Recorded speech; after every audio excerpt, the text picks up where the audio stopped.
de que a tal eternidade desse paraíso, a estabilidade da eternidade, teve um problemaço desde que o caos brotou no seu seio, no seu bojo, no bojo da eternidade surgiu um problema.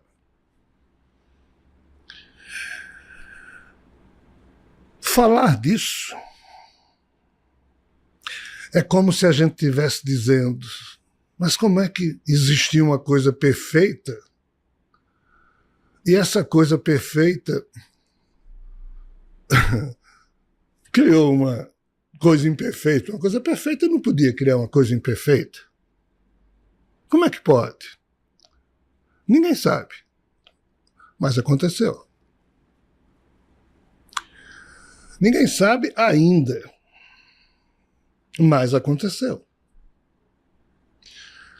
Se a gente fosse produzir uma frase complicada, e eu venho dizendo isso a mim mesmo há uns 30 anos, mas eu nunca tive coragem de dizer isso publicamente, mas lá vou eu aqui falar pela primeira vez isso, nem falei no seminário lá, na introdução, no seminário de Problemas do Paraíso. É como se, é só uma brincadeira, a eternidade andou para trás. Ou seja, a eternidade perfeita deu um passo para trás. Antes da perfeição, parece que já existia um caos na eternidade. Não, mas a eternidade sempre foi perfeita. Se houve um problema, esse problema surgiu depois que a eternidade já existia. Aí o antes e o depois fica complicado. Tão complicado fica esse assunto que dizer que na perfeição o problema que surgiu ele veio depois, mas aí a questão é, ele só surgiu porque ele já existia antes dele ter se tornado um problema, ou seja, a sua semente atávica já existia, já era um problema no âmbito dessa eternidade, dessa perfeição. Aí vocês vão dizer, mas Rogério, esse assunto é muito maluco.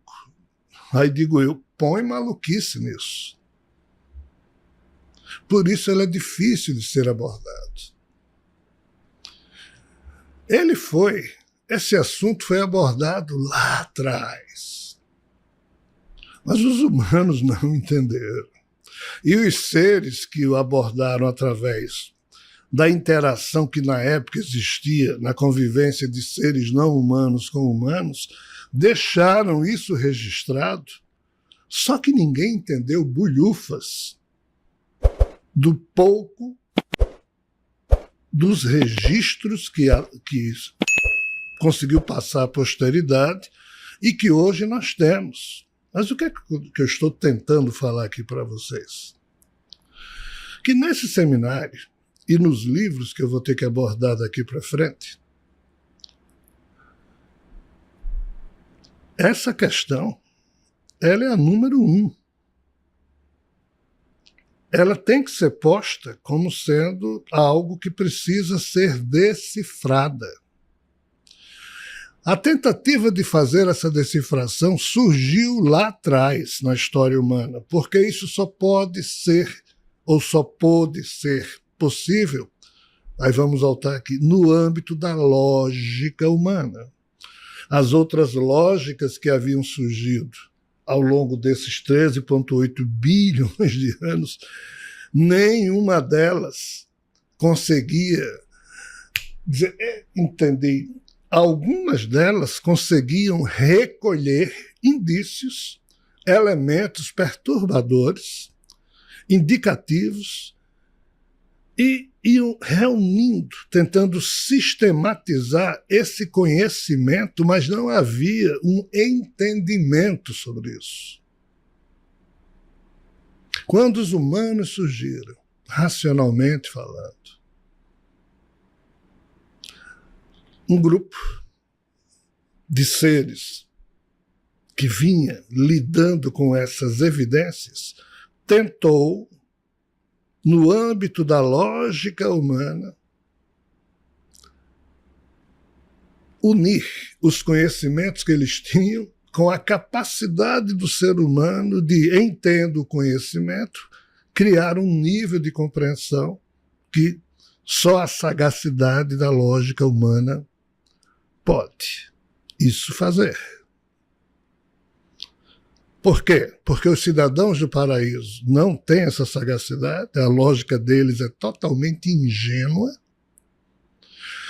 Os cidadãos que surgiram no meio do caos se perverteram, surgiram doentes, alguns conseguiram se livrar da doença, e esses alguns são exatamente esse pequeno grupo aqui, que construiu algum tirocínio, alguma lucidez e começou a recolher esses problemas e financiou o surgimento da racionalidade na irracionalidade dos nossos primos ancestrais, e surgiu a raça humana. Quando a raça humana surgiu, eles tentaram o quê? Unir essas duas componentes. Quando isso se deu? No tempo do Egito Antigo. Lá atrás,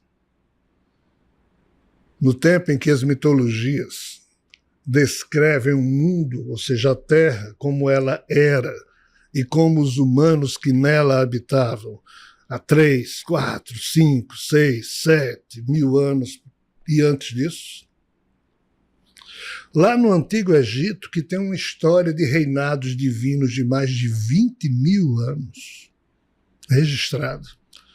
Um sacerdote chamado Maneto fez todo esse trabalho. Na história do Egito não existe só uma mitologia, existem 4 mitologias, e sobre isso eu vou me referir de maneira mais profunda numa palestra que iremos fazer em Curitiba, sobre as 4 mitologias do Egito, e essa questão que eu estou aqui me referindo. Que questão? A eternidade ter andado para trás? O que é isso? Então, a mitologia mais antiga do Egito é o que hoje se diz a mitologia da cidade de Hermópolis. Depois tem a mitologia da cidade de Heliópolis. Depois a mitologia de Mênfis, depois a mitologia de Tebas. São 4 épocas históricas em que nessas 4 cidades o que aconteceu em cada época foi decifrado, foi registrado. Então, na mitologia de Hermópolis, resta lá um quadrado chamado quadrado de Sator. E eu vou pedir ao pessoal para colocar agora um slide. E nesse quadrado de Sator, o que é que existe? Existe um jogo feito com 3 nomes que refletem os pares do conceito da Ogdoad. Os 4 pares do conceito da Ogdoad. O que diabos é Ogdoad? É a crença que existia em Hermópolis na época de que 8 seres, ou seja, Ogdoad, haviam gerado processos que estavam funcionando até hoje dentro desse caos. E esses processos, um deles unia o caos com o que o envolve. E o quadrado de Sator, que você está vendo aí nesse slide, foi algo produzido lá em Hermópolis, que mostra uma brincadeira, aparentemente, porque, observe, a primeira palavra em cima é Sator, se você lê da esquerda para a direita. Se você lê da direita para a esquerda, é Rotas. Aí, se você for para a letra S de Sator e for para baixo, você vai ver a palavra Sator também escrita.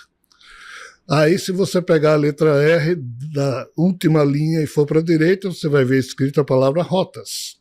Se você pegar o S final de Rotas e subir, você vai ver a palavra Sator.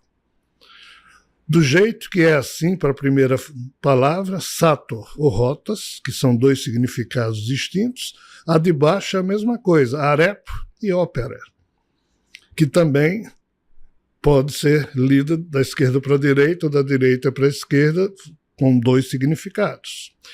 Depois nós temos a palavra tenet, que tenet tanto faz você ler da esquerda para a direita ou da direita para a esquerda, é tenet. Tenet é diferente das duas outras palavras que mudam de sentido, se lidas da esquerda para a direita ou da direita para a esquerda. Tenet, no quadrado de Sator, ele está feito uma cruz. Ela funciona como tenet, tanto na linha horizontal como na linha vertical, ou seja, tenet, no quadrado de Sator, é um nome enigmático, que lá funciona como sendo o processo da Ogdod, que une os processos dos outros três pares de deuses. Aqui nós estaríamos falando da Trimurti e da Tridevi, usando os termos da mitologia ariana hindu. E Tenet seria uma expressão da última dupla de deuses, das quatro parcerias que compõem as 8 deidades assim vistas na época lá em Hermópolis. Então preste atenção, Tenet, nesse quadrado de Sator, funciona como sendo aquele que vai para onde tiver que ir, aquele que opera de frente para trás, da direita para a esquerda, da esquerda para a direita, de baixo para cima, de cima para baixo. A coisa é tão complicada, eu não vou poder aqui falar, mas se você se olhar num espelho, imagine você de pé olhando a você mesmo num espelho bem grande. O que é que esse espelho faz? Esse espelho, ele inverte o lado direito e o lado esquerdo. Mas não inverte o quê? A cabeça e os pés. A cabeça e os pés continuam aonde no original eles estão, mas no espelho o lado direito passa a ser o esquerdo e o lado esquerdo passa a ser o direito. Ou seja, o tal do espelho inverte o sentido horizontal, mas não o vertical. Mistérios à parte, a física explica isso aí muito bem, mas a física não explica o mistério do quadrado de Sator, em que Tenet seria, portanto, a dupla, ou o ser, ou o processo, que no quadrado de Sator seria o processo divino que estaria decifrando esse problema da eternidade ter andado para trás. Eu espero que você tenha conseguido me acompanhar até aqui em termos de entender, porque a coisa agora vai ficar um pouco mais complicada.